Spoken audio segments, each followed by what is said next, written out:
Good evening. This is VK3 EKH, VK3 Echo Kilo Hotel, the official station of the Astronomical Society of Victoria, with the regular Friday night broadcast coming to you from the studios of VK3 CSJ in Narre Warren South.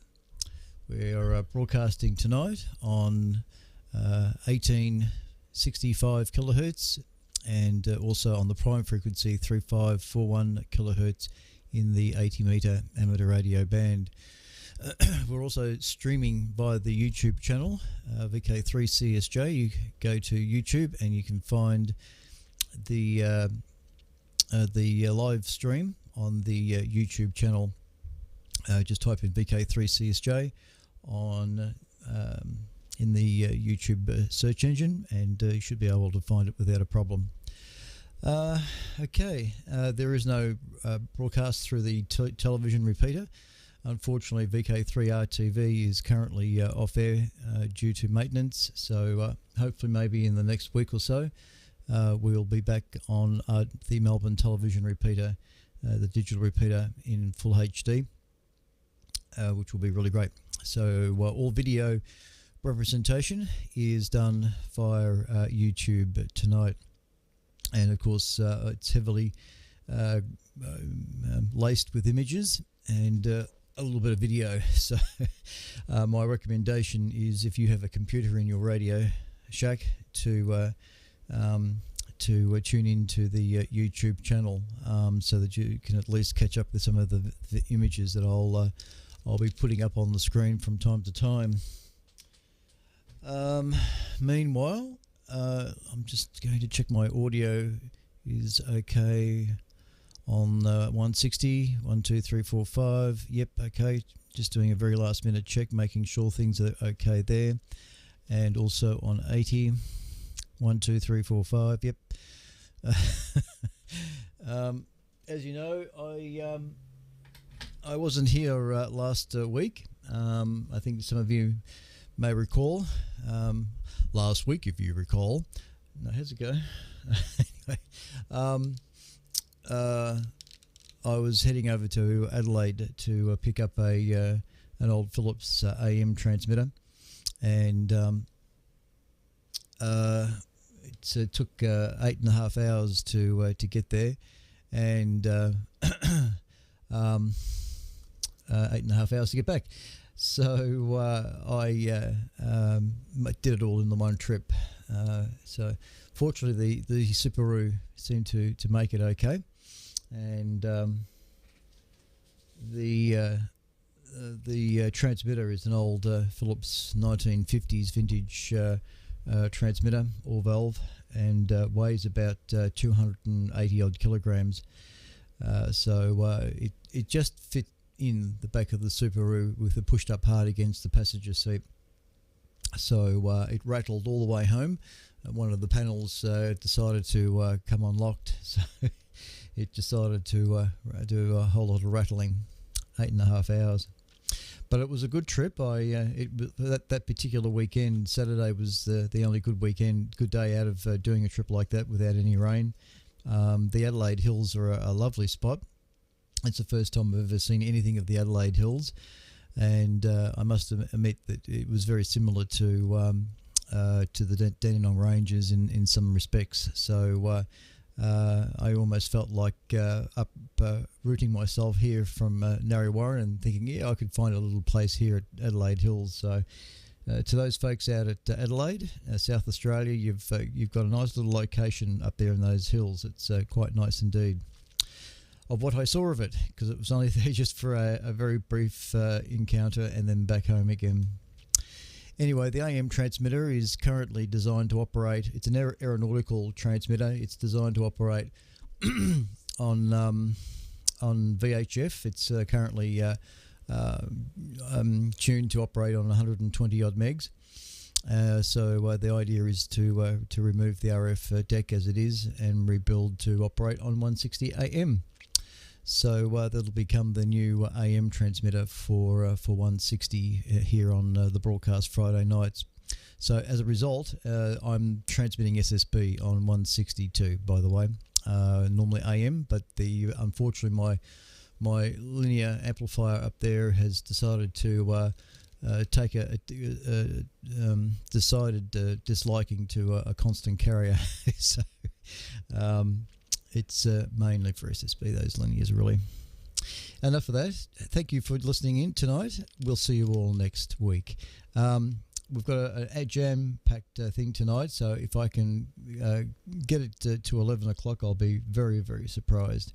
But I'm going to definitely make up for not being here last week, I think. All right, we have an email address if you wish to send reports excuse me, to on tonight's transmission, vk3ekh@gmail.com. vk3ekh@gmail.com will work quite well. I'm currently monitoring the inbox as I speak. And we also have the Discord chat window, which can be found via the ASV website at www.asv.org.au. And to go across to the Radio Astronomy tab, click on the Radio Astronomy tab, a little drop-down box appears. Look for the link to the ASV Friday night broadcast, and that'll open up another page, of course, and all will be revealed. You'll see the link. There'll be a link there for the YouTube stream, and also for the Discord channel, which is a little radio telescope icon to the left side of the page, and that's our Discord, and you can join in on your very own. You don't have to indicate who you are if you don't wish to. Come up with some alias, or you can come up with your call sign or whatever. And I can see already as I speak that there are a few folks up there already. Richard, VK3VRS. Good evening, Richard. Kim, VK5FUSE. And Richard again. And looks like Mr. Astrophys is joined in tonight. G'day, Brennan. Welcome to tonight's session. Hopefully you'll find it of some value. Okay. Brendan is the owner of the website astrophys.com and has well over 100 podcasts he's created with interviews with a variety of astronomers, astrophysicists, people interested in astronomy and the like. And definitely worthwhile checking in on those podcasts from time to time. Okay. All right. Just briefly, as I usually do, the Astronomical Society, of which this broadcast is basically on behalf of, has been running since 1988.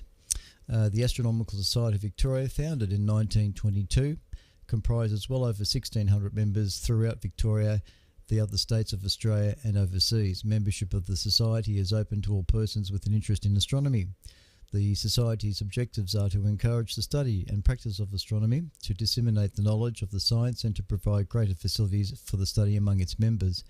Monthly meetings are usually held on the second Wednesday of each month, except in January, the latter being held on a Saturday night. Meetings start at 8 p.m. at the Mullier Hall, Burwood Avenue in Melbourne, near the Melbourne Observatory, which is located adjacent to the Shrine of Remembrance. And of course, our thoughts are on today too, Remembrance Day, which yes, it was at 11 o'clock today. And continuing on. Parking is available in Burwood Avenue, Dallas Brooks Drive, and the surrounding streets. Admission is free and visitors are most welcome indeed. Privileges of membership include the right to borrow books, periodicals and other publications from the Society's extensive library located at Melbourne Observatory, receipt of the ASV magazine Crux containing news articles, observing notes and the like, and the free provision of the Astronomical yearbook. Access is available to telescopes on members' nights held regularly at the Melbourne Observatory and other monthly and held regularly at Melbourne Observatory and after the monthly meetings, weather permitting. These instruments include the Society's 300mm equatorial reflector and a 300mm portable reflector. There's also a 200mm refractor managed by the Royal Botanic Gardens, and a photoheliograph are also housed at the observatory and are accessible to members as well. The Society also has a number of 200mm reflectors available for short period loan, so members can try before they buy. Members are also encouraged to make use of the Society's country property located near Heathcote, some 90-minute drive north of Melbourne. There are a range of instruments available for members to use there, with the larger two only available through appropriate training. And these range from 300mm to 1000mm aperture telescopes. There's also on the site a 8.5 radio telescope, which members can access with involvement with the radio astronomy section. And I think Phil, the section director, Phil Costigan, is up at the site at the moment. So if you're listening there, Phil, a very pleasant good evening to you if you're up there. Members are encouraged to make and use telescopes. Advice and help on both matters are provided willingly to newcomers desiring to do the same. Instrument making is only one of the number of common interest activities catered for within the Society. Other areas of interest that members can participate in include deep sky observing, astrophotography, lunar and planetary observing, auroral meteor, comet and radio astronomy, computing, cosmology and astrophysics, historical studies and research of astronomical and astronomy in general. Contact details for various section directors are provided in the yearbook. Further information can be obtained by visiting the ASV website at www.asv.org.au for other information. Okay, and also they say here, please note that the ASV will conform to all government health directives. As such, ASV events may be required to be cancelled or moved or postponed as a result of any massive outbreaks of some virus. If you want to write to the ASV via the mail system, the Secretary, Astronomical Society Victoria, GPO Box 1059, Melbourne, Victoria 3001 is the address. The Secretary, Astronomical Society Victoria, GPO Box 1059, Melbourne, Victoria 3001. But otherwise, all will be revealed if you go to the extensive ASV website at www.asv.org.au, and all will be revealed. Okay, we've got a couple of folks that have already sent us an email on the exclusive email address, vk3ekh@bigpond.com. G'day to Don and Andrew. And I just better read these quickly just in case I don't miss any particular things of interest. There's two mouses here, Clint. I can remember there's a second mouse here for the other computer. And Don is reporting a 35 dB over 9 signal for 80 meters and also pretty much for 160. Sounds good. Miss the AM, says so do I. Look, given tonight's pretty noisy too, there's a lot of lightning static in the air. So I suspect that the SSB signal is probably the better thing at the moment for all that noise that's going on out there. But thanks, Don. And we've also got an email from Andrew, VK3KIS, listening on 80 meters. A band seems good this evening. Well, that's great to hear. All right, and a quick look up at the Discord, and yep, there's a full-on chat going on up there. All right. Oh dear.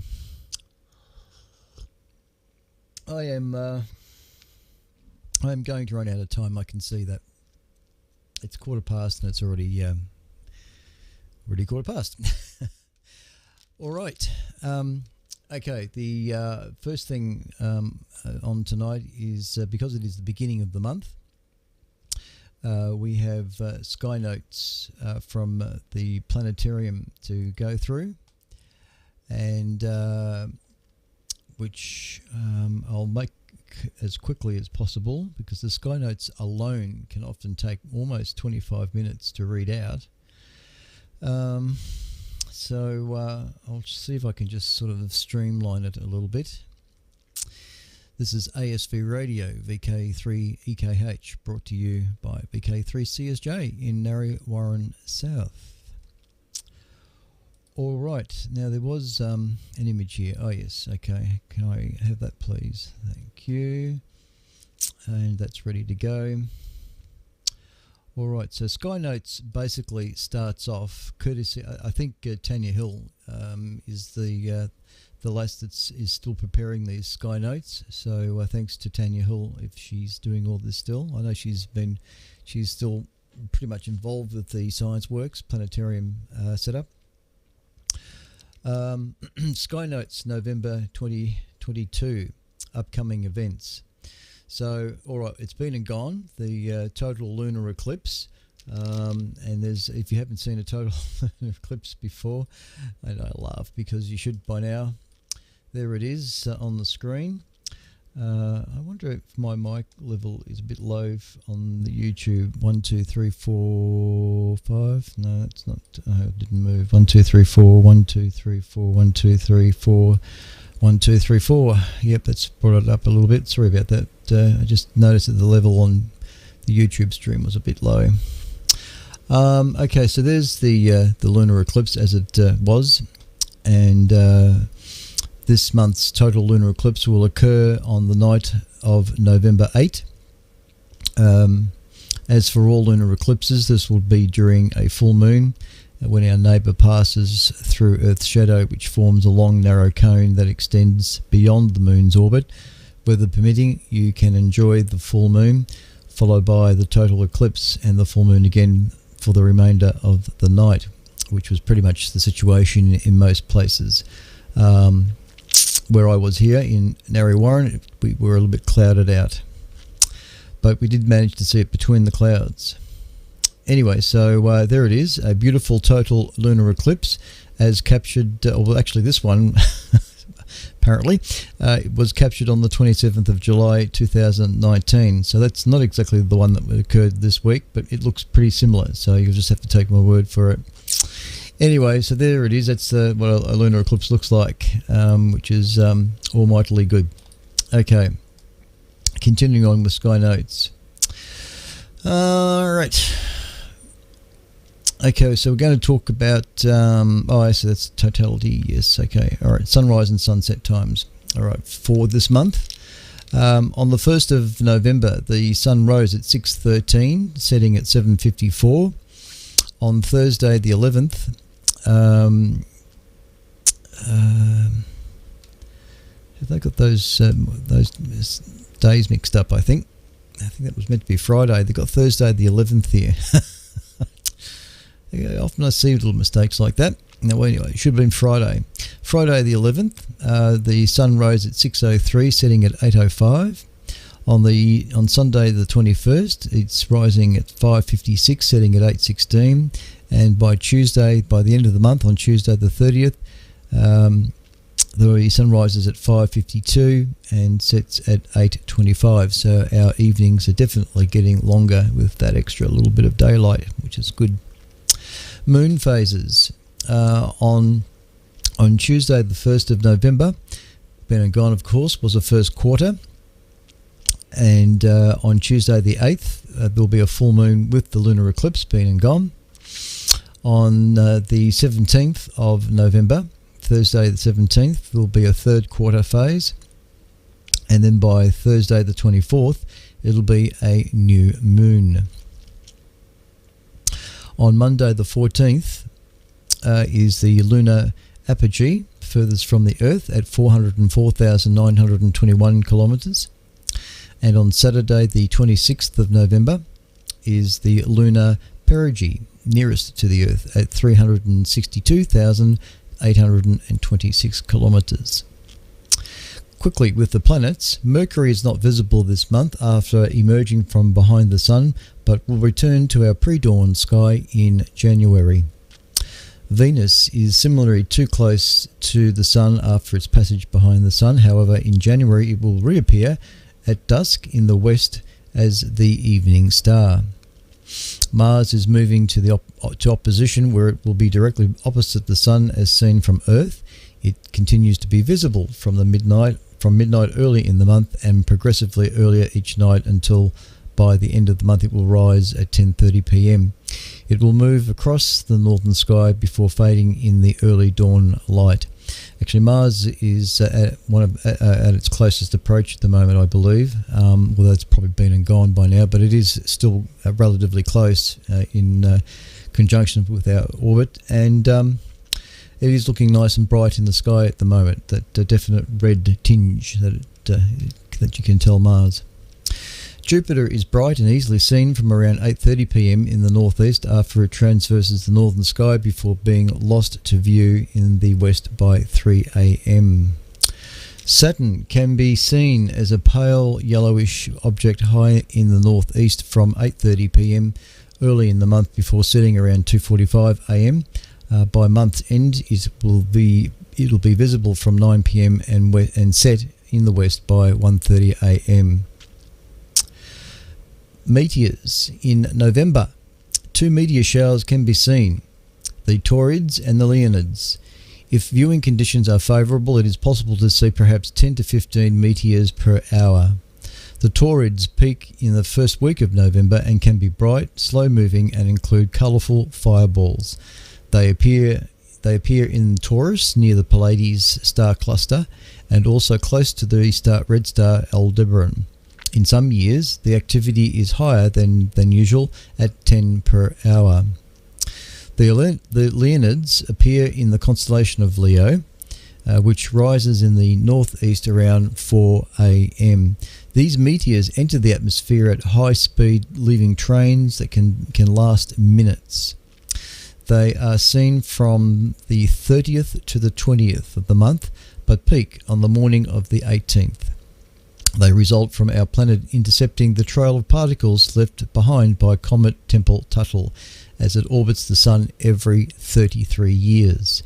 In 1998, thousands of meteors per hour were seen globally, but more recently the rate has been as low as 15 per hour for any given observing location. And there's actually an image here, which I downloaded. There it is. Okay, what you're seeing there, for those watching the YouTube presentation, of course there'll be a few seconds delay from what you're hearing direct on 80 on HF, of course. You just have to live with that. But anyway, I've got an image up on the screen right now, which is a photo of over a dozen Leonid meteors entering the atmosphere, taken in 1997 in low orbit by the US Air Force Space Command MSX satellite. A full moon is reflected on the clouds at the lower left. So that all that shiny area at the lower left is apparently the full moon, reflecting off upper clouds. But otherwise, all those other objects that are entering the atmosphere are Leonid meteors burning up in the upper atmosphere. There's quite a few there. 1, 2, 3, 4, 5, 6, 7, 8, 9, 10, 11, 12, 13 odd meteors being photographed in that one image. So it's a pretty amazing shot, really. So, go back to me. All right, following on from that, the International Space Station orbits every 90 minutes at an average distance of 400 kilometres, appearing like a bright star moving across the sky. Well, this date's already been and gone. Yeah, so I won't worry about that. But the only date that they've got listed here that you can still see it is the Saturday the 26th, the election day, early in the morning at 4:28 a.m. to 4:33 if you're up that early. 4:28 a.m. to 4:33 a.m. coming in from the northwest to the southeast. There's you'll be able to see the International Space Station go shooting over. But having said that, the International Space Station, like I say, orbits every 90 minutes. Doesn't necessarily mean that it's over Australia every 90 minutes, but you can still get pretty good prediction times for the International Space Station if you go to heavensabove.com. The website heavensabove.com is a fantastic site for predicting, not so much predicting, but giving you the information needed for what's up there in orbit around Earth and when to see it. and including celestial objects as well. And if you type in your own location into the location box, it'll give you more accurate information as to when to see objects passing across the sky, not only the International Space Station. Okay, look at that time already. My God. I'm not used to wearing headphones, really. Stars and constellations. Do I have to worry about that one, I think. In the north, the constellation of Pegasus, the Winged Horse.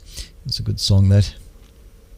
The constellation of Pegasus, the Winged Horse, is in the north this month with Andromeda, which is low in the northwest. And here, for us folks here in Melbourne, we can actually see the galaxy Andromeda. You might think that that's predominantly a northern hemisphere object, and pretty much it is. But fortunately, Andromeda is visible from Melbourne, from Victoria, in good spots. Andromeda tends to rise above the horizon by no more than maybe about 15 degrees, 12 to 15 degrees above the horizon. So if you've got a good takeoff to the north, there's a good chance you see it. In fact, there's been several very, very good photographs taken of the galaxy Andromeda from the Leon Mao Dark Sky site, and I'm very impressed with the images that have been taken. So it can be done. They say here that low in the north this month is the Andromeda galaxy, as just mentioned. The furthest object visible to the naked eye, 2.5 million light years. This large spiral galaxy contains perhaps 1 trillion stars and takes up an area in the sky larger than the moon. And as we all know, Andromeda is heading towards our galaxy. Massive collision some stage in the future. Wish we were around to see that. In the west, Spectacular Scorpius is now in the west. The red giant star Antares sits as the middle of 3 stars that form the body of Antares. Sagittarius, the Centaur Archer, is above its bow and arrow, forming the well-known Teapot asterism. In the east, rising this month in the east during late evening, is Orion the Hunter, and I have noticed Orion in our skies again. One of his feet is the blue giant star Regal, Beta Orionis, and a shoulder is marked by the red giant star Betelgeuse. The 3 bright stars that form his belt are I won't bother pronouncing them, but nevertheless, there's 3 stars that make up the bottom part of the saucepan, and I think we're all familiar with that. In fact, we have a picture here of this region of the sky, which I just did download to bring up. So there it is. No, not that one. We've had that already. So yes, there's a magnificent Orion Nebula, which can be seen even in a pair of 12 by 50 binoculars. You can make out the very faintly, mind you, this nebula, but a bigger telescope's needed to see the kind of detail you're seeing on the picture now. But the Orion Nebula, with hot young stars in its centre, illuminating its vast cloud of gas and dust, and the energy output of the inner stars, known as the trapezium, is carving out and blowing away nebula material in this image. So excellent stuff, isn't it? 1300 light years away. So pretty magnificent. Okay, find my camera. There it is. God, it's 10:30. On this day, I'll just throw in a few dates. They've got a few dates here. What's today? It's the 11th, so I'll go as far as the 12th. Yeah. On the 1st of November 1963. Oh, this is an important date. On the 1st of November 1963, the largest radio telescope, the Puerto Rico Arecibo Observatory, opens, utilizing a natural valley and transceiver suspended from pylons on nearby peaks. Well, don't we know all the story on that one? But anyway, so there it is. on the 1st of November 1963, the largest radio telescope at Puerto Rico was opened. Oh my goodness me, it bothers me that it's no longer. On the 3rd of November 1957, Layaka, a 3-year, it's a dog, name of a dog, Layaka, a 3-year husky dog, became the first animal into orbit on Sputnik 2. While never intended to return to Earth, she expired from heat stress after only a few hours. There it is. Also on the 3rd of November 1973, Mariner 10 launches to Mercury, the first probe to use a gravitational slingshot around a planet to reach its objective, in this case Venus. Oh, Venus was the object for the length slingshot. Okay. On the 4th of November 2003, largest solar flare recorded, causes radio blackouts and saturates satellites, and was associated with the coronal mass ejection many times larger than Earth leaving the Sun at 2,300 kilometers per hour. That was 2003. On the 8th of November 1656, birth of second astronomer royal Edmund Halley, who calculated several historical comments to be the same. He successfully predicted its regular 76 return, and of course it carries his name. On the 9th of here we are. I was going to mention this at the end of the broadcast. On the 9th of November 1934, in fact, since I'm going to mention this date, I'll bring up the picture at the same time. I was going to throw this in right at the very end, but here it is. One of my favourite people. Okay, so on the 9th of November 1934, birth of American astrophysicist and science communicator Carl Sagan was born. He would have been 88 years of age if he had been still living. So my thoughts go out to good old Carl baby. Pity that he's just not around any longer. Brian Cox is doing a bloody good job, actually, in the same shoes. A bit, although I suspect one could say it's very hard to fill the shoes of Carl Sagan. But Brian Cox is doing a very good job of it. But there's a good old Carl baby, and I do miss him because he was just a fantastic bloke to listen to. Okay, there it is. And the last date, the 12th of November, 2014, the first landing on a comet and direct surface comets of comet. It's a Russian name. Churyumov Gerasimenko. that one. Anyway, so 12th of November 2014 was the first landing on a comet. So there it is. And there's plenty of other dates there, but I'll leave that till next week. You're tuned to ASV Radio VK3 Echo Kilo Hotel, broadcasting from the studios of VK3 CSJ in Narre Warren South. Just a quick look up the chat window and some comments there. And if anybody wishes to send in email, there's an email from Ian there, I can see, Mr. VIN. He says 80 metres is very noisy tonight. Yeah, I know that.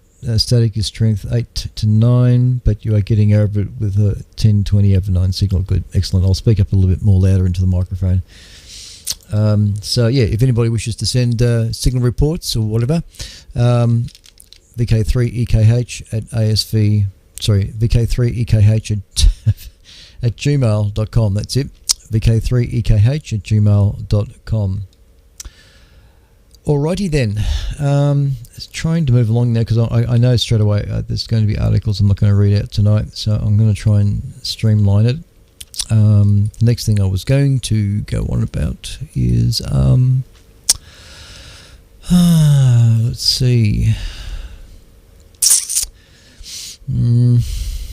What's the next one? I'm going to just paraphrase this one, I think. Climate change is extending the lifetime of space debris. A new study has found that cooling in the upper atmosphere will cause space junk in low Earth orbit to stick around for a little bit longer. November 10, 2022. And I've got actually a little GIF image here that's repeating itself in front of me for this article. And where is it here? Okay. All right, that's part of the article. It's you're seeing on YouTube right now. In this particular image you're seeing on the screen as I speak, just make sure it is there. Yep. Due to the incredible speeds at which space debris orbits Earth, if a piece were to slam into a satellite, the results could be devastating, as seen in this animated video. Overhead, some 5,000 satellites orbit in what's called low Earth orbit, LEO. Most of these satellites are focused on scientific pursuits, but others are crucial to our global communication networks. The permanently staffed International Space Station is also in a low Earth orbit home. LEO ranges in altitude from 160 kilometres up to as far as 2,000 kilometres above Earth's surface. Objects in LEO aren't softly circling Earth either. They travel around at 25,000 kilometres an hour in most cases. But satellites aren't the only objects that inhabit this region. The US Department of Defense Global Space Surveillance Network, SSN, is tracking over 27,000 pieces of space junk in low Earth orbit. Much more orbital debris that is too small for tracking but still large enough to pose a threat to missions also resides in LEO. Both space junk and spacecraft in LEO in low Earth orbit are on the rise, and that increases the probability of collision. Thankfully, Earth's atmosphere stretches up into low Earth orbit, creating drag on debris that eventually rains its orbit until it burns up in the lower atmosphere. However, a recent study published on September 23rd by the Geophysical Research Letters shows that increased levels of carbon dioxide will reduce the density of Earth's upper atmosphere, and that will ultimately increase how long space debris takes to burn up, apparently. The atmospheric cake, and there is another image here, part of this article, which I'll bring up now. And for those that can see that on the screen, Earth's atmosphere is kind of like a layered cake, as we all know that. At the very bottom is the troposphere, which holds all the air, plants and animals needed to survive. That is, which holds all the air plants and animals need to survive. Next are the stratosphere and the mesosphere, respectively. Then comes the thermosphere. This is where the International Space Station orbits at an average altitude of about 400 kilometres. And finally, the icing on this atmospheric cake is the exosphere. As CO2 increases, the troposphere warms, but the opposite is true in the stratosphere, mesosphere and the thermosphere. These layers cool down, increasing CO2, causing the atmospheric layers to contract. In the short term, lower atmospheric density at high altitudes isn't a huge concern, but in the long term, the effect can significantly increase the lifetime of space debris, diminishing drag. To calculate the impact climate change might have on space junk, author Ingrid Kosian, a NERC independent research fellow at the British Antarctic Survey, modelled Earth's entire atmosphere up to 500 kilometres. He then simulated the evolution of this atmosphere between 2015 and 2070. The simulations factored in CO2 and other greenhouse gas trends, historical changes in Earth's magnetic field, and solar cycle influences to create a realistic projection. The changes we saw between the climate in the upper atmosphere over the last 50 years and our predictions for the next 50 years as a result of CO2 emissions Cousin said in a press release, "It is interestingly important to understand and predict how climate change will impact these regions, particularly for satellite industry and policymakers who are involved with setting standards for that industry." Overall, Kosian found that at an altitude of about 400 kilometres, the density of the thermosphere will decrease by 30 to 35% over the next few decades. Based on the results of another study published by JGR Atmospheres into 2021, such a significant reduction in the density of the thermosphere would increase the lifetime of objects in LEO by 30% compared to in the year 2000. And according to the 2021 study, excuse me, a 30% reduction of the thermosphere density is likely, even if humanity limits global warming to 2.7 degrees Fahrenheit or 1.5 degrees Celsius, the current threshold set by the Paris Agreement. Space debris is becoming a rapidly growing problem for satellite operators due to the risk of collisions, which the long-term decline in the upper atmosphere density is making even worse, Cousin said. "I hope this work will help to guide appropriate action to control the space pollution problem and ensure that the upper atmosphere remains a usable resource into the future." Right, so these things are sent to try us one way or another. This is VK3EKH, ASV Radio. Okay, 15 minutes. I don't have to really time myself to 11 o'clock, but I'd like to try and do that if I can. I'm going to go to this one. Oh, this is brief. Yep. Okay, this is just about Artemis. A current update on our Artemis rocket. There's a picture here I can bring up. All right, NASA assessing damage to Artemis 1 moon rocket from tropical storm Nicole. Initial checks suggests the damage is very minor. NASA has begun to assess how well Artemis 1 moon rocket weathered a powerful storm that hit its Florida spaceport today. The maelstrom was Nicole,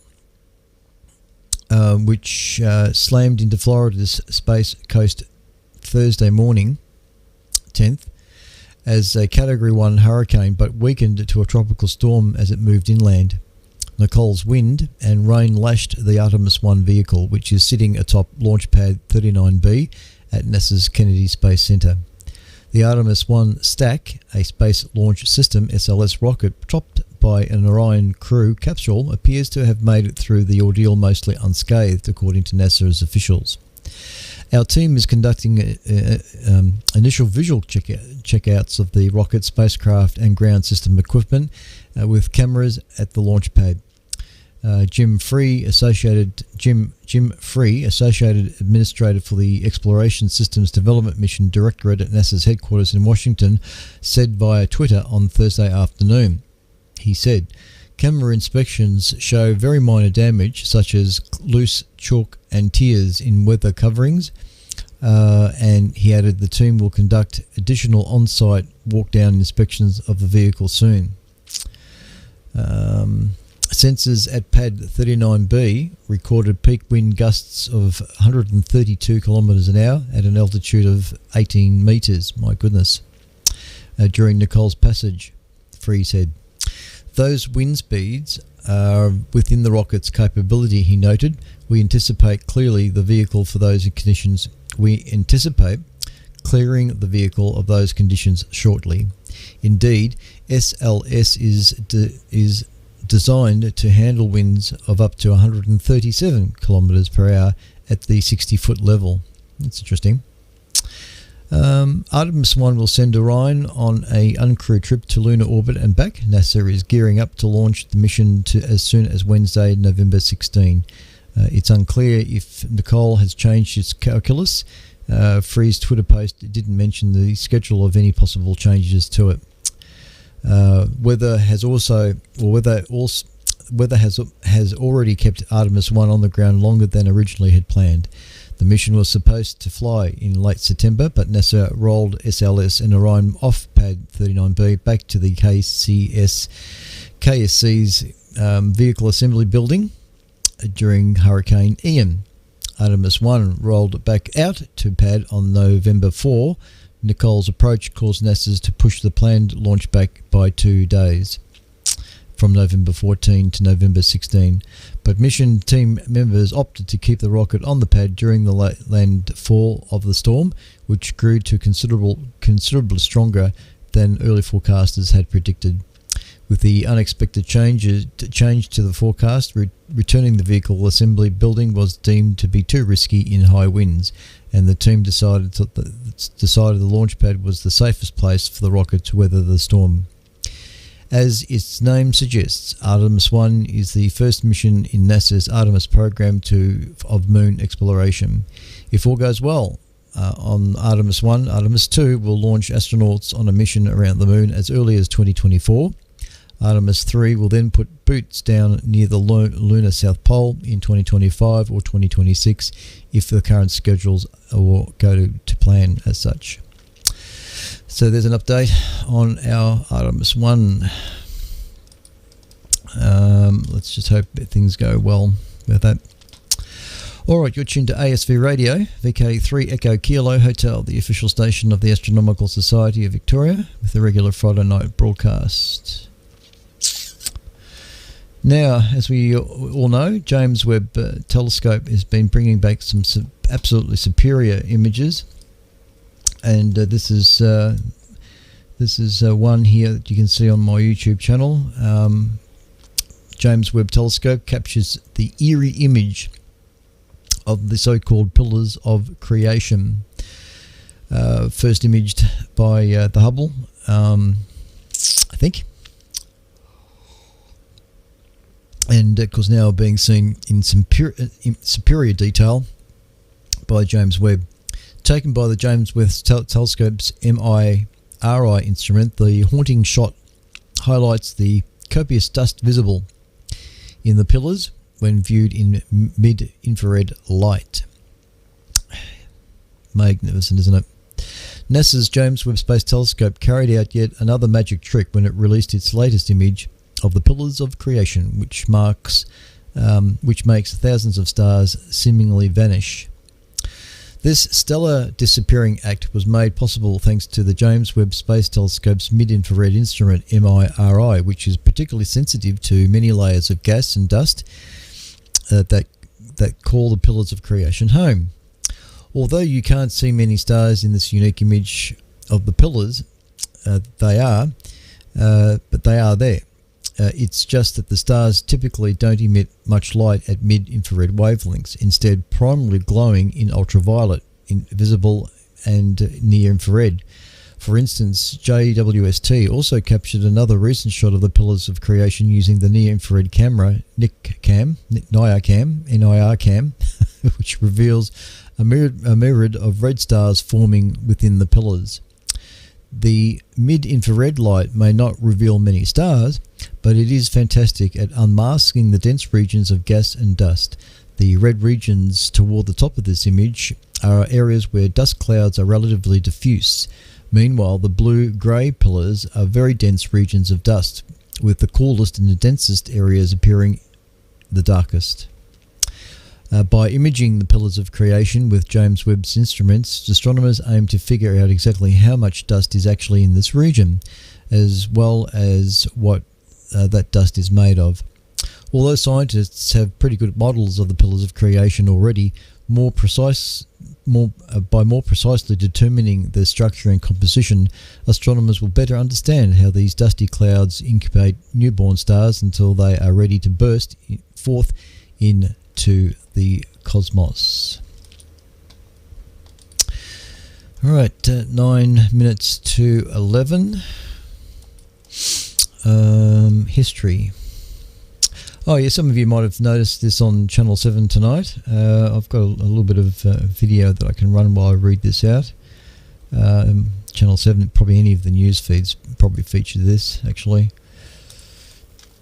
Okay, have I got that on loop? Yep, there's no audio. If there's any audio there, turn that off. Okay. History Channel team finds large piece of Space Shuttle Challenger on the ocean floor. A TV documentary team was searching for a downed World War II aircraft when it discovered the NASA artifact. One of the largest pieces of NASA's fallen Space Shuttle Challenger has been discovered on the ocean floor by a TV documentary team searching for a downed World War II aircraft. The artifact, which today remains where it was found by the crew filming the History Channel's new series, The Bermuda Triangle, into Cursed Waters, was positively identified by NASA based upon the team's modern construction and the presence of a 20 centimetre square thermal protection heat shield tiles. The segment of the Challenger was found in waters of Florida's Space Coast, well northwest of the area popularly known as the Bermuda Triangle. This discovery gives us an opportunity to pause once again to uplift the legacies of the 7 pioneers who lost and to reflect on how these tragedy changes us, as NASA Administrator Bill Nielsen in a statement issued on Thursday, November 10. He says, while it has been nearly 37 years since 7 daring and brave explorers lost their lives aboard Challenger, this tragedy will forever be seared in the collective memory of our country for millions around the globe, myself included. January 28, 1986 still feels like yesterday. And there is a picture here of all of the astronauts, of course, so there we go there. So very sad indeed. Let's hope that sort of thing never happens again. All right. Where's my camera? There it is. Okay. There's a lot more to that article, but I just gave you a taste of it. I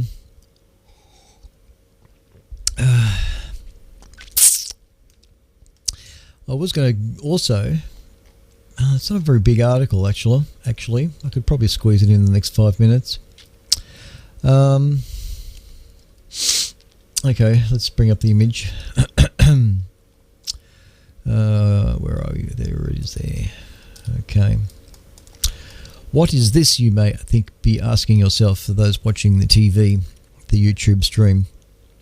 What is this indeed? Well, I'll try and get through this quickly.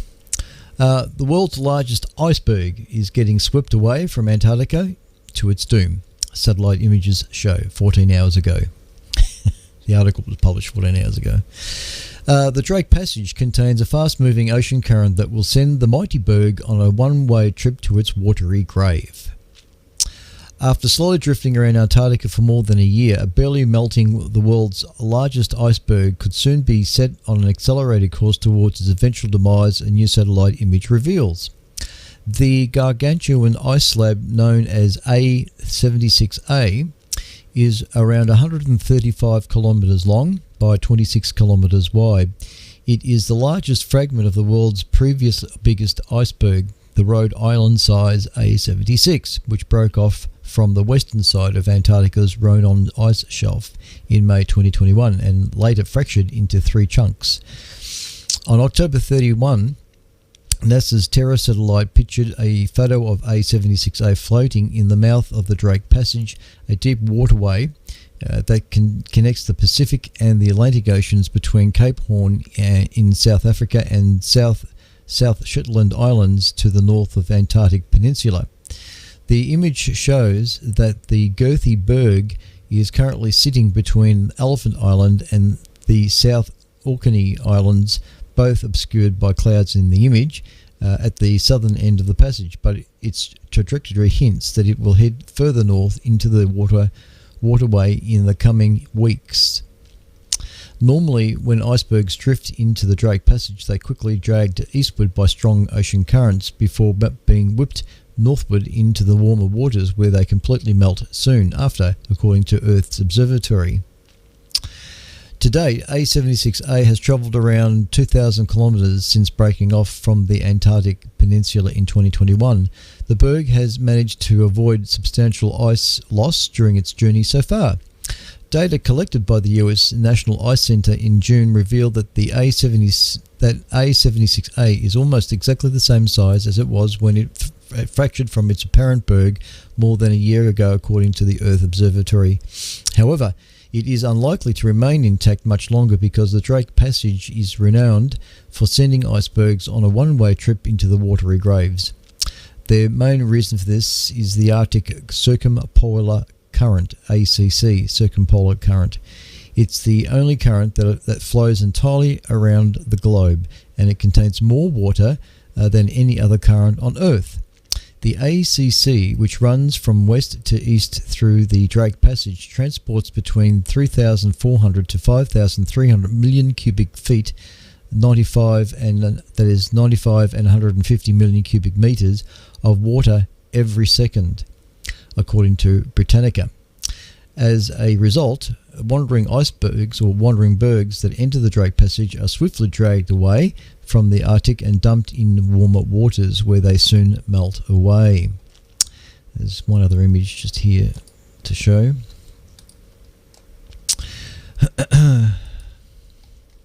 That's actually pretty much the end of that.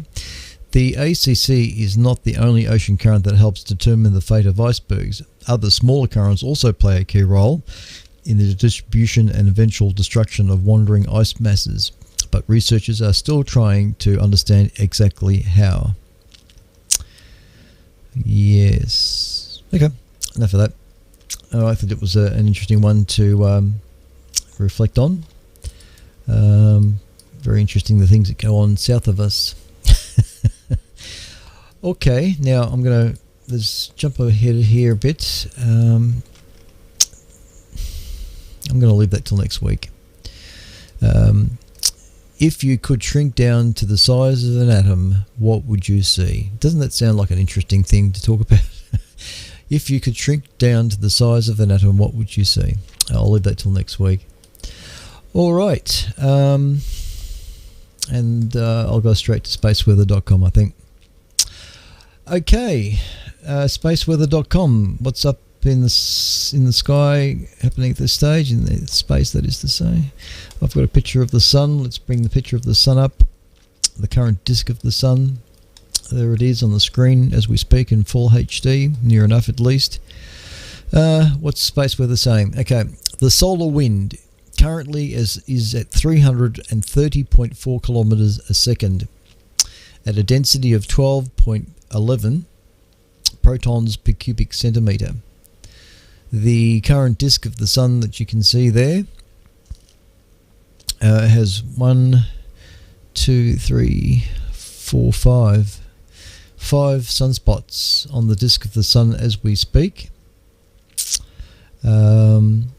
There's chance of X-ray flares. Sunspot AR3141, which you can see pretty much in the middle of the disk. Sunspot AR3141 is growing more dangerous.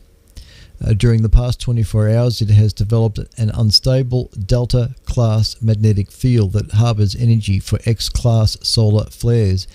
Any explosions today will be geo-effective because the sunspot is directly facing Earth. So there is potential for X-class flares in the next 24 hours. The radio sun is currently at 139 solar flux units, measured at a wavelength of 10.7 centimeters. 139 solar flux units is the radio sun as we speak. And there is another image here on this page at the moment. Where are we? There it is. Bring it up. Okay, this is from spaceweather.com. The sunspot within a sunspot. Fans of Hitchhiker's Guide to the Galaxy will understand what this means. Right. Sunspot AR3141 reminds us of a Zapod Beeblebrox. A Zapod Beeblebrox. I guess it's from Hitchhiker's Guide. The sunspot is sprouting a little version of itself on its shoulder. The circled region in this magnetogram is essentially an extra sunspot. Right. So the extra magnetic poles are in close proximity to AR3141's primary core, an arrangement which makes the assemble unstable on the ensemble as unstable. Oh my god. Yes, okay. All right, well, you have to look at go to spaceweather.com to get that better, I think. But yeah, they're just pointing out that there's a sunspot within a sunspot, and they've imaged such a thing on spaceweather.com here. All right, now another interesting thing on spaceweather.com here as well is Mars. And for those that have got good telescopes can see this. A big bright cloud on Mars. If you look at Mars through a telescope this week, you might be surprised by what you see. A bright blue cloud of ice. The photographer here has taken a picture on the 7th of November from his backyard in Austria. Mars is no longer dusty with the North Pole, has dense cloud cover. Very impressive despite the planet's modest diameter of 15.8 arc seconds. He was using a 14-inch celestron telescope for this image. Mars is approaching Earth for a close encounter. Oh, there you go. Now, I said before that Mars was coming to a close approach on very soon, and I thought it had already been and gone. But there it is. It's December 1. So if you've got if you've got a decent telescope on a stable tripod, December 1, Mars will be at its closest approach.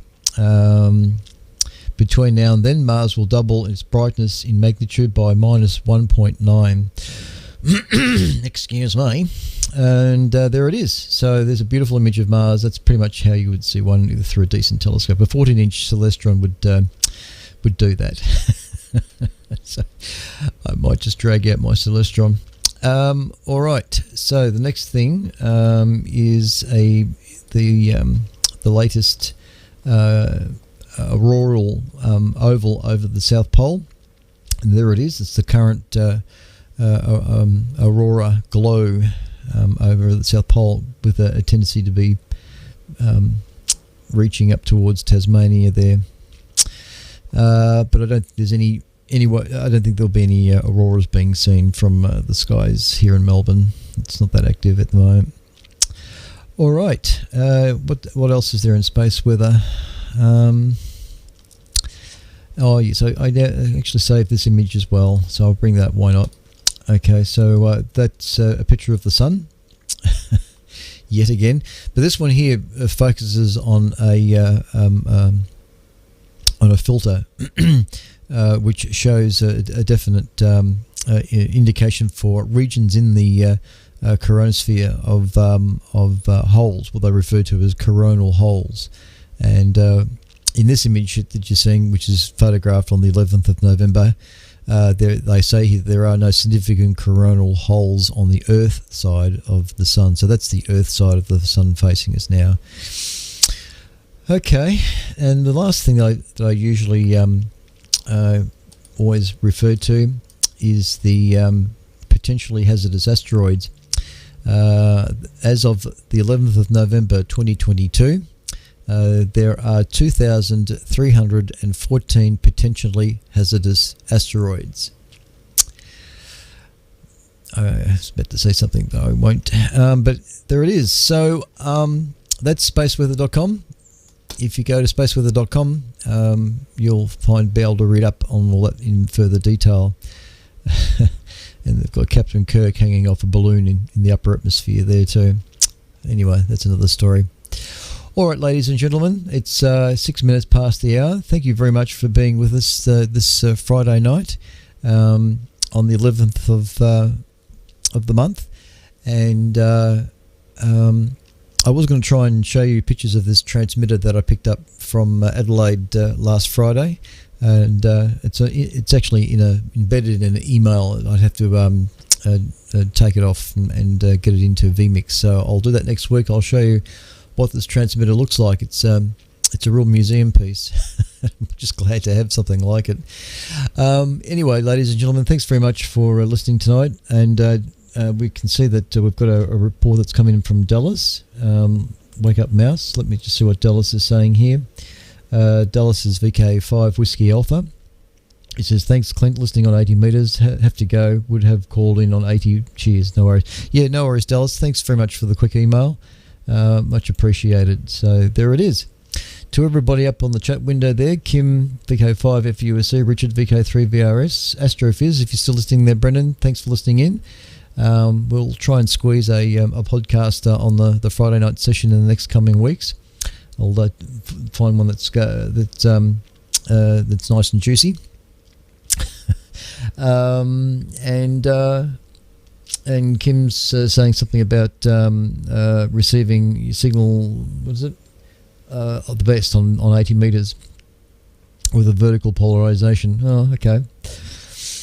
Actually, look, I'd be surprised that anybody is hearing me very well on 80 metres, I must admit, because my dipole on one side has come down. Well, I've actually brought it down, so the one side of the 80 metre dipole that goes to the north side of the property, I've taken off a tree because I'm trying to get this tree to come down, and so the angle is slightly greater than normal. There's probably more vertical component in my signal tonight than there has been normally, so there it is. So if the signal on 80 metres doesn't sound up to scratch, so then that's why it's the dipole's not fully outstretched. Alright, this is VK3EKH. We'll conclude our transmissions on 1865 on 160. Thank you for anybody who's been listening there on 160 tonight. We'll be back next Friday to do it all again, unless things change. Yeah, so have a safe weekend and stay warm. It's going to be the weather's changing for the cold again here in Melbourne for the next few days, so there it is. So further information about the ASV can be found at the website at www.asv.org.au. You've been listening to VK3 Echo Kilo Hotel ASV Radio, coming to you from the studios of VK3 CSJ in Narre Warren South. Our 160 metre service is now coming to a close for tonight. Thank you very much. Standby stations on 80 metres. This is VK3 Echo Kilo Hotel. All right, now, where's my pen and paper? If anybody is still around, this is VK3 EKH listening on 80 metres for any stations wishing to check in.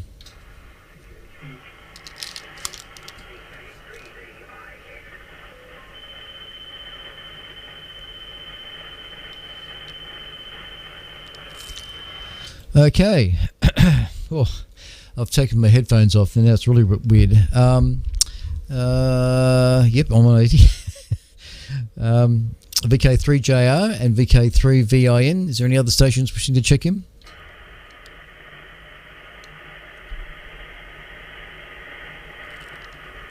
All right. Only two tonight. That's all right. VK3JR. G'day, Frank. VK3EKH.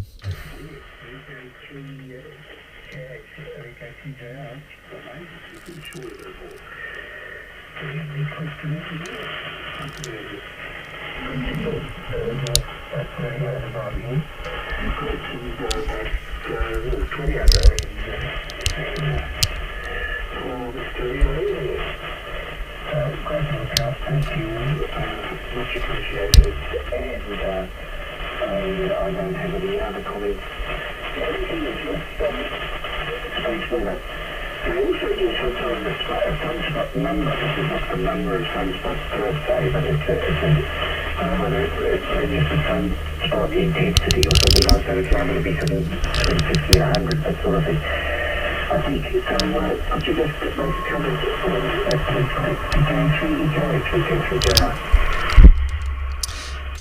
VK3JR, VK3EKH. I was just fiddling with my clarifier, trying to get you on frequency. Just slightly off frequency, and I was fiddling with the RIT.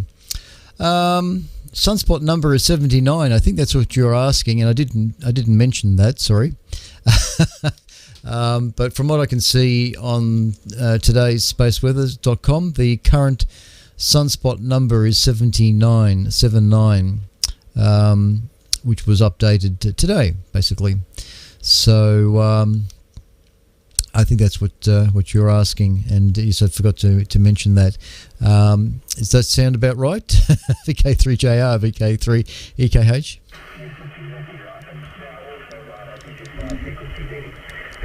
Probably upset the heading that you've done for me. Sorry about it, I was a bit off frequency. 95, yes, I thought they were a very good radio conditions, that's why I was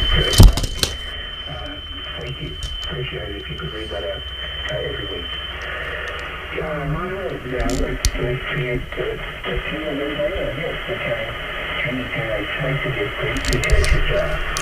Good on you, Frank. No worries, mate.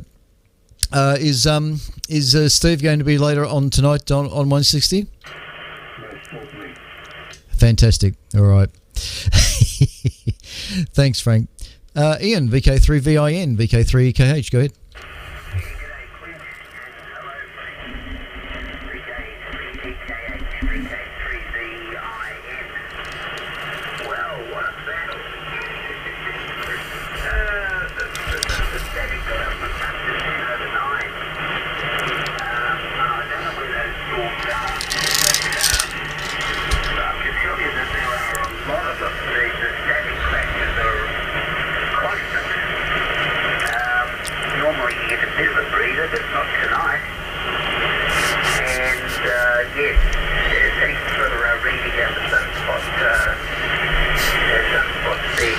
All right, I'll remember to do that next time.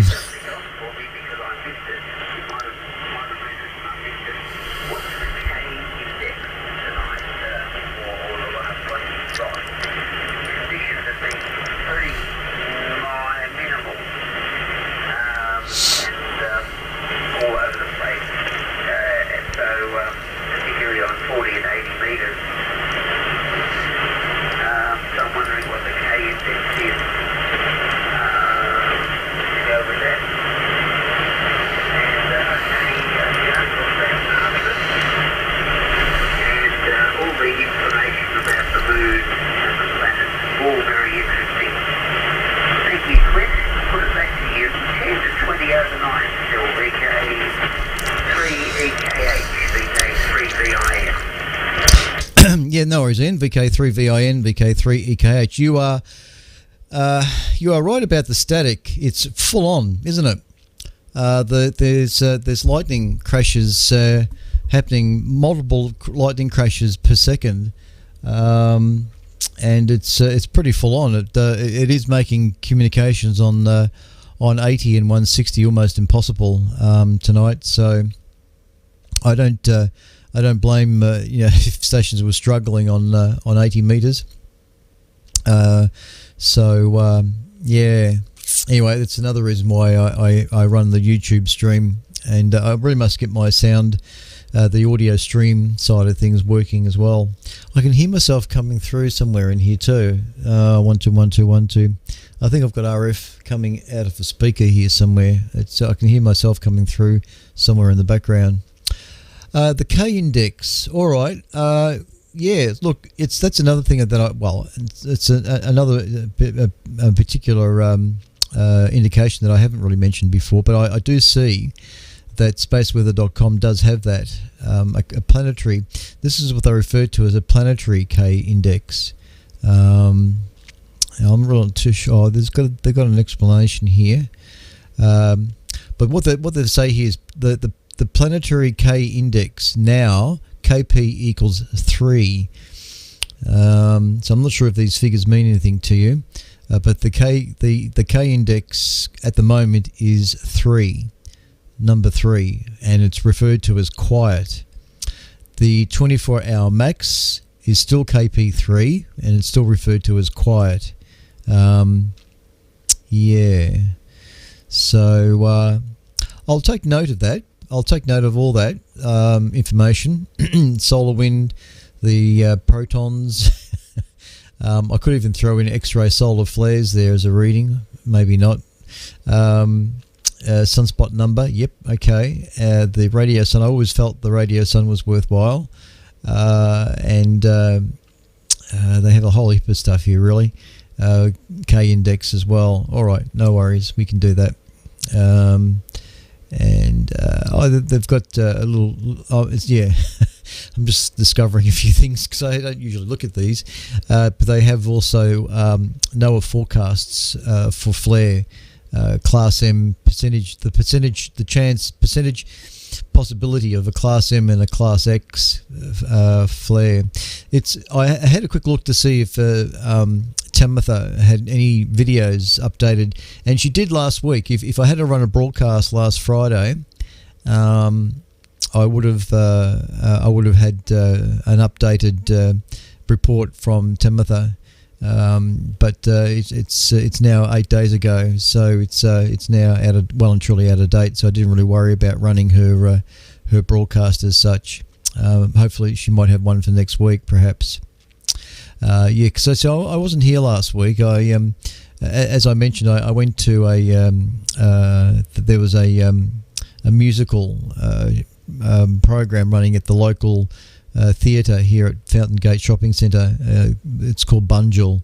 First time I've been to the place, and they had a music band doing Neil Diamond songs. It was all dedicated to the music of Neil Diamond, which is Diamond is a bit of a fan of, and yeah, this band did a fairly good rendition of a whole heap of early music, and it didn't finish until about 20 past 10.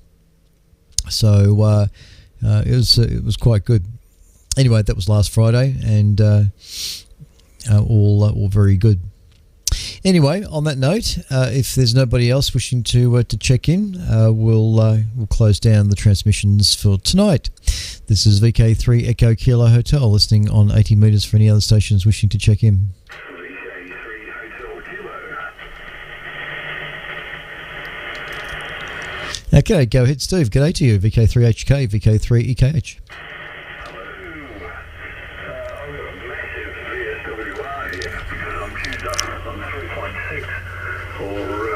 There's nearly 3.7 actually. Hang on. Let's put it down pretty well. You're picking up to 20 over 9 here. You would have seen my 160 radar report. You're 25 over 9 on that. Really, really strong signals here. And for the first time this evening, or first time ever, I picked you up on YouTube. Very, very impressive. Good broadcast too. Back to you. This is VK3HK. Yeah, no worries, Steve. VK3HK, VK3 EKH returning. Yeah, g'day, Steve. Very welcome on the frequency tonight, and thank you very much, Lee, for popping in. You are also 20 over 9, a superior signal. In fact, I've got a little webcam focused on the radio here, which I haven't switched on for tonight, but it's running. But there it is. It's a little bit out of focus on the signal meter on the Icon Pro, and just trying to get it to focus. There's a bit of a light on the S meter there. I don't know if I can get rid of that. No, that's no good. That's a bit better.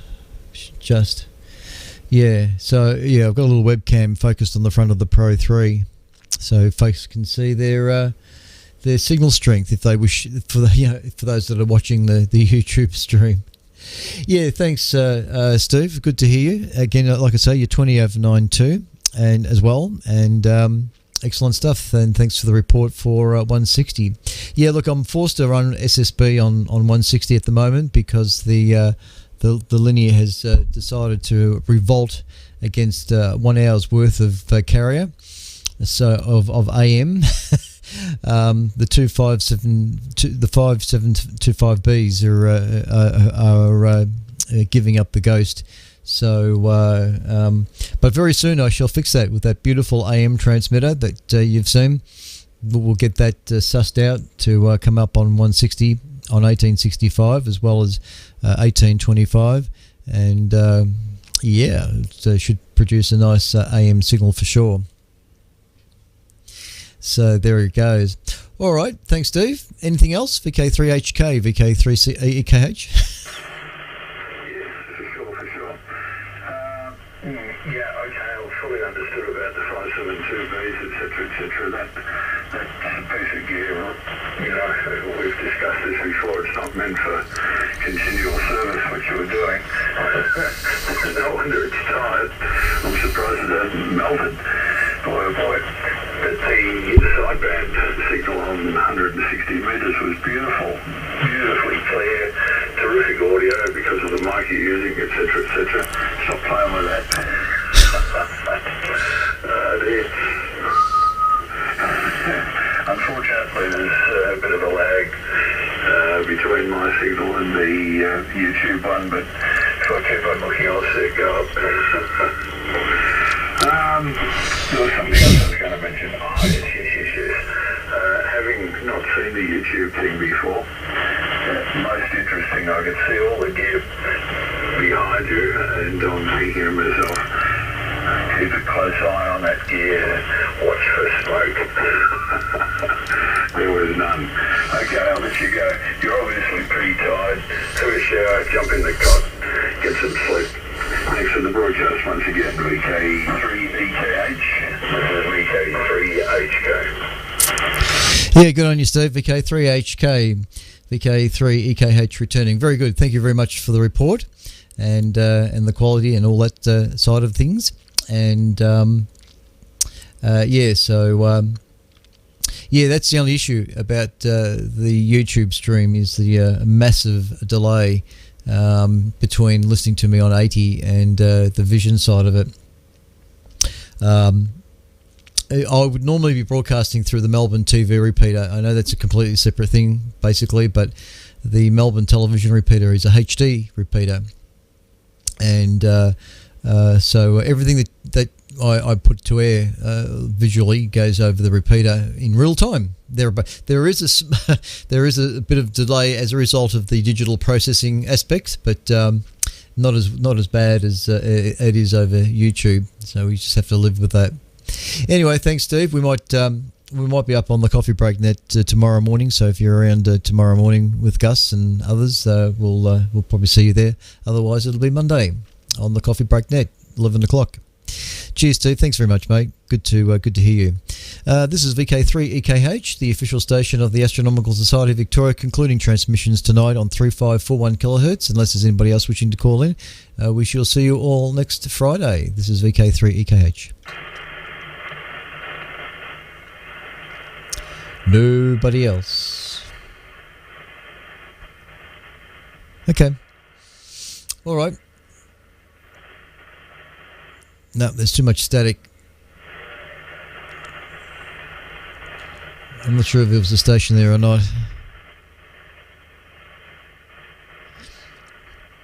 I don't know if there was a station calling me there or not.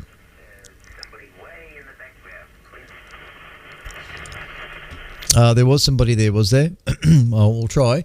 This is VK3EKH. Was there another station trying to call him?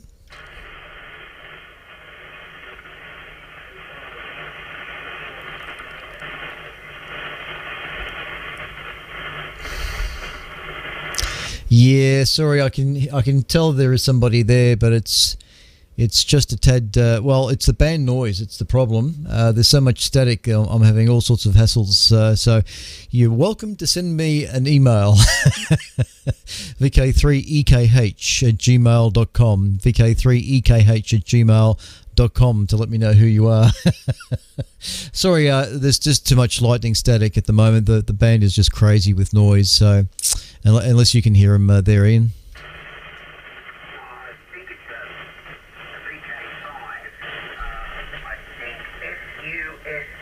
Oh, yeah.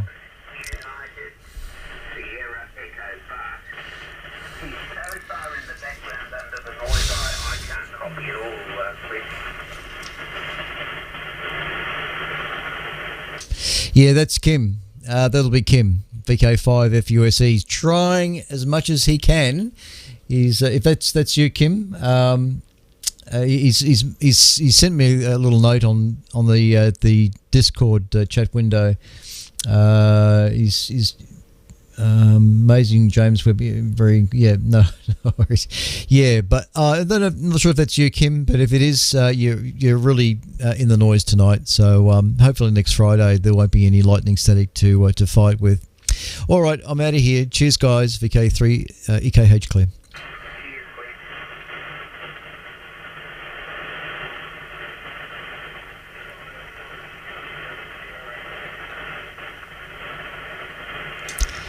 Yeah, I think that I'm pretty sure that was Kim. Thanks, Kim. No worries. I see your remarks up there.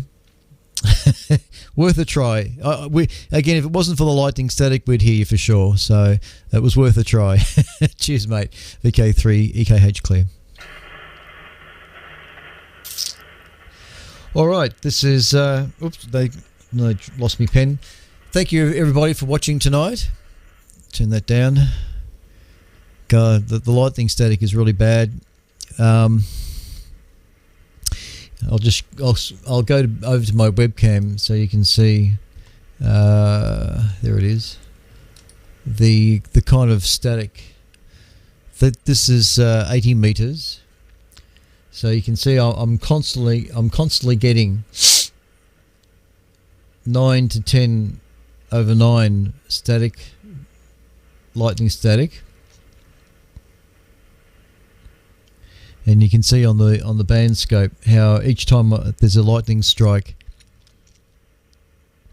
the entire band, well, at least plus or minus 25 kilohertz, it lights up. But look at on 80 meters, on 160. So this is my 160 meter radio, my transmitter. This is what I use for 160. And you can see there the lightning static is, well, it's pretty much the same as 80. So that's the kind of static. So it's nice to see that it's reciprocal on both bands. Things are sort of working, that tells me. So that's 80 meters, and that's 160 on 1865. And you can just see how the band lights up with each lightning crash.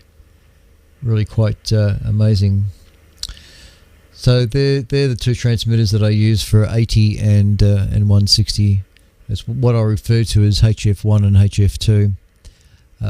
But things will change in the near future because I'll have access to another transmitter soon, and I might end up freeing these ones up. Maybe, I don't know yet. I'll make my mind up on that. But yeah, let me see if I can bring up something else here, just to show where the lightning is happening. Just bring up my weather zone. And do I have lightning ticked? Yes. Now I can only do this with the camera on the screen at the moment, so this is not a really good way of doing things. Just making sure the camera's in the right position. Go back to space weather. Yeah, it's a little bit hard because I can't really see what the camera's looking at. But I know that it is. I've got to go back to vMix to see where I am. Hang on. Yeah, alright. So, the lightning, if I zoom in on the things here. Yeah. There's a certain amount of lightning activity over South Australia and over New South Wales. Just making sure that they're on the camera there. It's not very good. This is a horrible way of doing things. I should be able to run this directly to vMix. But if we go down to Victoria, yeah, so there's a little bit of lightning activity over in Victoria as well. But it's all happening around us there. It's, over the South Australia, New South Wales, and a little bit there on eastern Victoria. Now the only other thing I can use here to for lightning information is the lightning detector up at LMRO, and that is via the Astronomical Society of Victoria's website under the radio astronomy tab, and go to the lightning detector, and let me just see how the camera is looking at that. Where are we? Just make sure the camera's on that.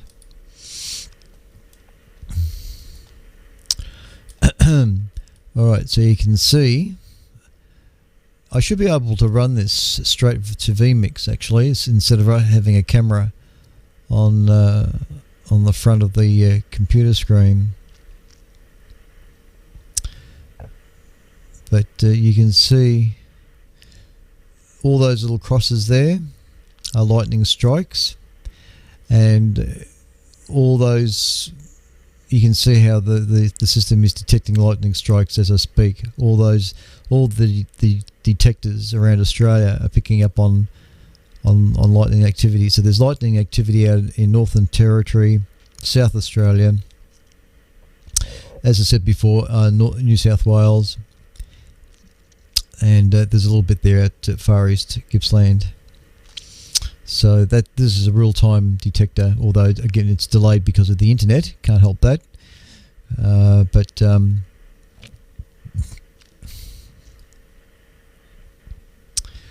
there it is. So I should be able to grab a hold of that in real time on vMix. Don't know why I'm not. So I'll just go back off that. There we go. So if you're still watching, Steve, I'll quickly show you around the shack. Let me go back to vMix. All right. So that's the ASU station just there. Not exactly how I want things set up at the moment, but you can see the Vinton base station down the far corner. And there's I've got 3 Gelosos. There's the receiver Geloso just there, and the transmitter's downstairs at the moment. Go across to the racks, and we've got receivers. That's the Sievers rack with the AR7 down the bottom. That box you can see there is the Heathkit Linear SS. What is it? SB 2200. I think there's a number on it. And that's the linear that I was using on 80 meters, or have been using on 80 meters lately. And the other two Z linears, the 2100 Zs. The one at the top there is what I use on 160. And over here is the FT9000, FTDX 9000D. And the 2000 TS2000 on top of that. Oh, there's also the FT-DX 560 in the middle of all that, one of those silver boxes. And there's my hairy arm. So we go around to the TV station, and that's the ATV station there, HD transmitter.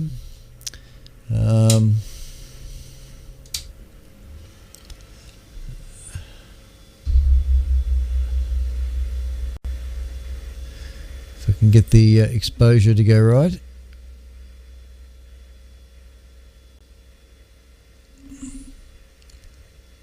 I can't get the exposure. The electronic iris isn't wanting to. You can see what it is. It's called a. Come on, expose. It's a mini mod V4 system off-air thing. But that anyway. That's hang on, we just had it almost. Doesn't matter. But that's the HD transmitter, an SR transmitter, broadcasts on 1255, 23 centimeters, and that's the standard definition transmitter.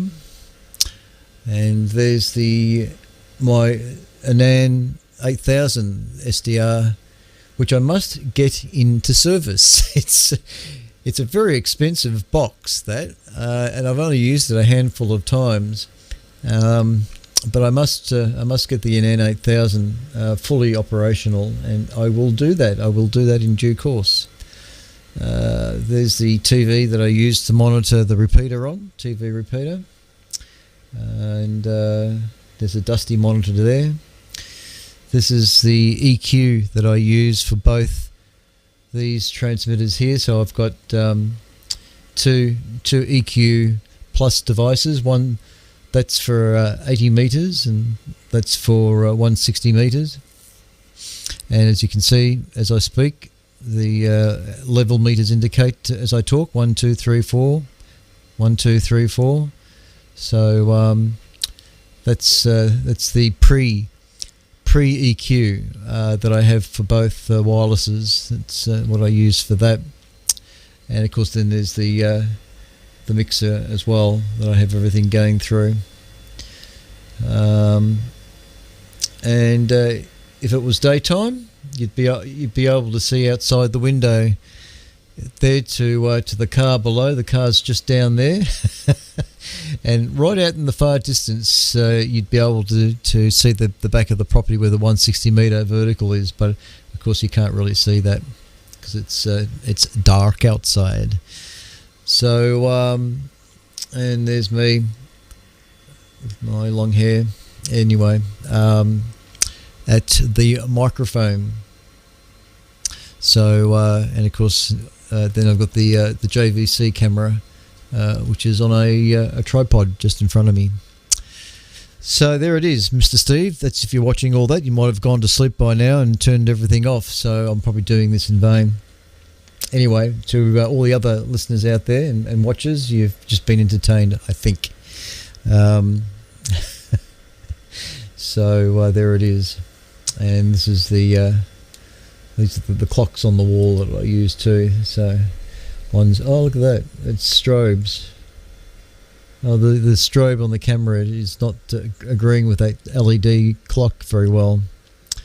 But that's my analog clock, and the digital clock, that's UTC. It's the bottom one is meant to be reading UTC. Well, it is, but of course it's strobing with the USB camera. So can't help bad luck on that one.